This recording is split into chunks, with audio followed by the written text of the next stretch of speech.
Salut tout le monde. Alors voilà, après la Nomade, eh bien, je vous présente la Dreamcoast.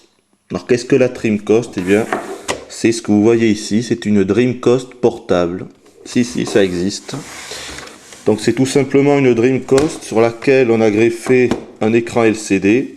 Carrément greffé, il n'a pas été juste posé, il est greffé. C'est une seule et même machine, hein.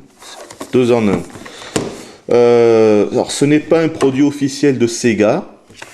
Donc c'est un produit absolument illégal qu'on pouvait trouver à Hong Kong, donc en Chine. C'est sorti en 2003. Je ne sais pas si c'est encore en vente à Hong Kong ou ailleurs. Pour moi, je l'avais acheté 180 euros à l'époque. Maintenant, peut-être que ça se trouve aux alentours de 200 euros sur des sites d'enchères comme eBay, mais j'en sais pas plus. Alors, qu'est-ce que je peux vous dire? À part que c'est une machine totalement illégale et que j'espère que j'aurai pas de problème en vous montrant ceci. Donc c'est une Dreamcoast en fait un peu plus petite qu'une Dreamcoast classique, vu que là je vais vous montrer une Dreamcoast normale. Ça va, un peu près.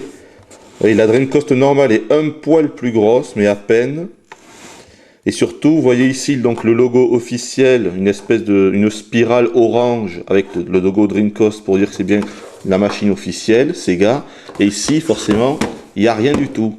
Vous avez les mêmes ports, les 4 ports manettes, mais il n'y a pas de logo, il n'y a rien du tout. Alors, il y a bien un logo sur la sacoche, parce que quand on achète cette machine, elle est vendue toujours avec une sacoche que je vais vous montrer ici. Voilà, vous voyez, Dreamcoast. Donc elle est toujours vendue avec cette sacoche, une bonne sacoche. On aurait pu avoir pire.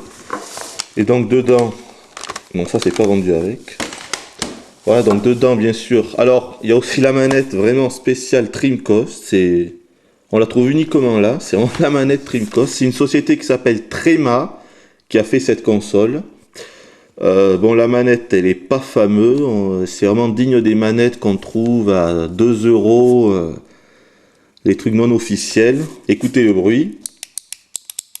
Donc, je sais pas si vous entendez, mais ce bruit-là, on l'entend à 10 mètres. C'est assez affolant.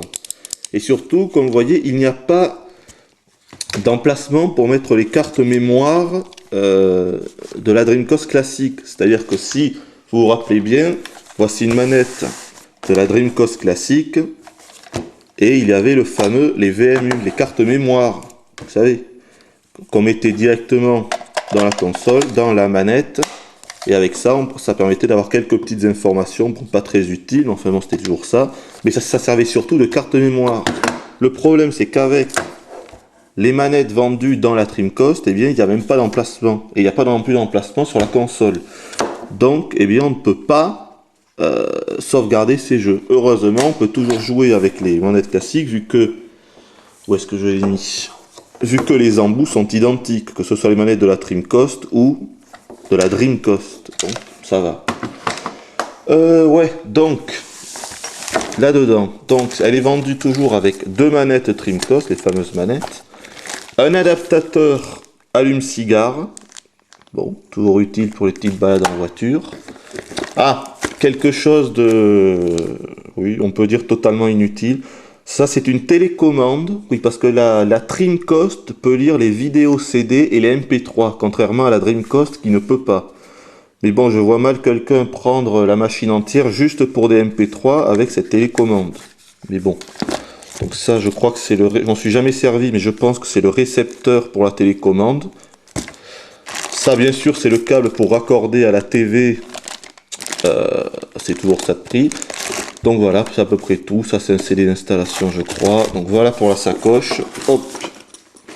On revient sur la machine.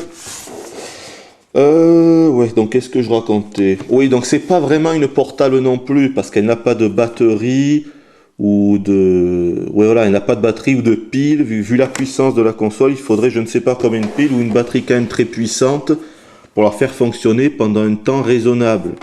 Donc, on est obligé de la raccorder au secteur, tout simplement. Bon, après, les caractéristiques, c'est pareil que la Dreamcast, c'est vraiment identique. 4 ports, une prise casque. À l'arrière, on a la Péritel ou les sorties AV et SV bien sûr pour relier à la télé. Bon là la sortie on-off et globalement c'est tout. Pour l'écran LCD, le contraste, la luminosité, ce qui sert vraiment car l'écran n'est pas quand même d'une qualité extraordinaire. Autant je vous disais que l'écran de la Nomade, on pouvait vraiment jouer des heures, il n'y avait aucun problème. C'est la même qualité qu'un écran DS ou tout ça, ça sert vraiment bien. Autant là, on a l'impression que cet écran, il est un peu... ouais, il est un peu limite. On va faire une petite démonstration.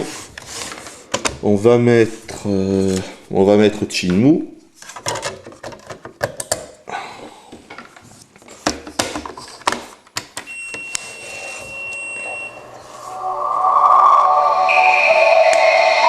Voilà, donc le son, enfin, je vais baisser un peu. Donc le son est pas mal, mais bon, rien d'extraordinaire. Des fois ça saccade un peu. La puce doit pas être vraiment faite pour autant de puissance, encore une fois. Bon, qu'est-ce qu'on peut dire vous allez voir que l'écran LCD est moyen. Vraiment, il aurait pu être un poil mieux parce que là, c'est jouable, mais c'est tout. Bon là, on y voit quand même un peu mieux normalement. Là, je sais pas ce qui se passe, on voit pas grand-chose.